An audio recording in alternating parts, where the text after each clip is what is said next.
ഇന്ന് മാർച്ച് 27 ഇന്നേ ദിവസം OTT റിലീസ് ചെയ്ത ഇനി OTT റിലീസ് ചെയ്യാനിരിക്കുന്ന സിനിമകളുടെ ഉൾപ്പെടെ 7 OTT റിലീസ് അപ്ഡേറ്റുകളാണ് പ്രേക്ഷകരിലേക്ക് എത്തിക്കുന്നത്. ആദ്യത്തേത് ലവർ എന്ന സിനിമയാണ്. ഇന്ന് ഡിസ്നി പ്ലസ് ഹോട്ട്സ്റ്റാറിലൂടെ മലയാളം ഉൾപ്പെടെ 5 ഭാഷകളിൽ ഈ തമിഴ് സിനിമ OTT റിലീസ് ചെയ്തിരിക്കുകയാണ്. നേരത്തെ ഫെബ്രുവരി മാസം തിയേറ്ററുകളിലേക്ക് എത്തിയപ്പോൾ മികച്ച അഭിപ്രായങ്ങൾ ലഭ്യമായ സിനിമ കൂടിയാണ് ലവർ. എന്തായാലും OTTയിലെ പ്രതികരണങ്ങളും പോസിറ്റീവ് ആക്കുമെന്ന് തന്നെ പ്രതീക്ഷിക്കാം. രണ്ടാമത്തേത് വീണ്ടും ഒരു തമിഴ് സിനിമയാണ്. ബെർത്ത് മാർക്ക് എന്നാണ് സിനിമയുടെ പേര്. നേരത്തെ തിയേറ്ററുകളിലേക്ക് എത്തിയ മിർണ മേനോൻ നായികാവേഷത്തിലെത്തിയ ഈ തമിഴ് സിനിമ സിംപിളി സൗത്തിലൂടെ നാളെ അർദ്ധരാത്രി 12 മണിയോടെ മാർച്ച് 29 OTT റിലീസ് ചെയ്യുന്നതാണ്. സിംപിളി സൗത്തിനെ കൂടാതെ അഹ തമിഴ് തുടങ്ങിയ OTT പ്ലാറ്റ്ഫോമിൽ കൂടി സിനിമ ലഭ്യമാകുന്നതാണ്. റാഹേൽ മകൻ കോര എന്ന മലയാളം സിനിമ കൂടി ഇന്ന് OTT റിലീസ് ചെയ്തിരിക്കുകയാണ്.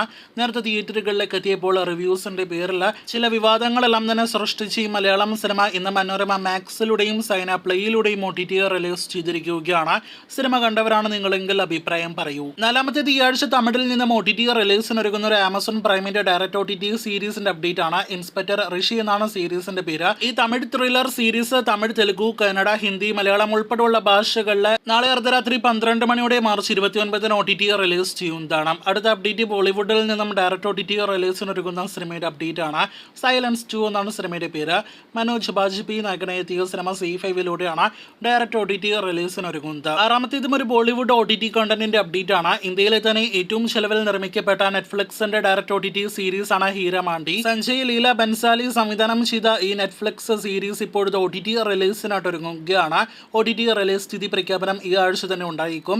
സീരീസ് മെയ് 1 തീയതി OTT റിലീസ് ചെയ്യുമെന്നാണ് നിലവിൽ പുറത്തു വന്നിരിക്കുന്ന റിപ്പോർട്ട്. മലയാളം ഉൾപ്പെടെയുള്ള ഭാഷകളിലെ നെറ്റ്ഫ്ലിക്സ് സീരീസ് ലഭ്യമാകുന്നതാണ്. അവസാനത്തേത് മമ്മൂട്ടി കൂടി കാമിയ റോളിലെത്തിയ വൻ ദുരന്തമായ അഖിൽ അക്കിനേനി നായകനെ എത്തിയ തെലുഗു പാൻ ഇന്ത്യൻ സിനിമ കൂടിയായ ഏജന്റ് എന്ന സിനിമയുടെ അപ്ഡേറ്റ് ആണ്. ഒരുപാട് പ്രേക്ഷകർ ഇപ്പോഴും ഏജന്റ് എപ്പോൾ OTT റിലീസ് ചെയ്യുമെന്ന് ചോദിച്ചുകൊണ്ടിരിക്കുകയാണ്.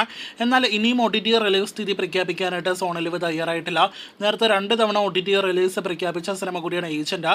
അടുത്ത മാസം ഏപ്രിൽ 28 ഏജന്റ് തിയേറ്ററുകളിലേക്ക് എത്തിയിട്ട് ഒരു വർഷം കൂടി തികയുകയാണ്. ഒരു വർഷത്തിനുള്ളിലെങ്കിലും സോണി ലിവിലൂടെ സിനിമ OTT റിലീസ് ചെയ്യുമെന്നാണ് ഇപ്പോഴും നാം പ്രതീക്ഷിക്കുന്നത്. കേസും ഒപ്പം തന്നെ സാമ്പത്തിക പ്രശ്നങ്ങൾ കാരണം തന്നെയാണ് സിനിമയുടെ OTT റിലീസ് വൈകുന്നത്.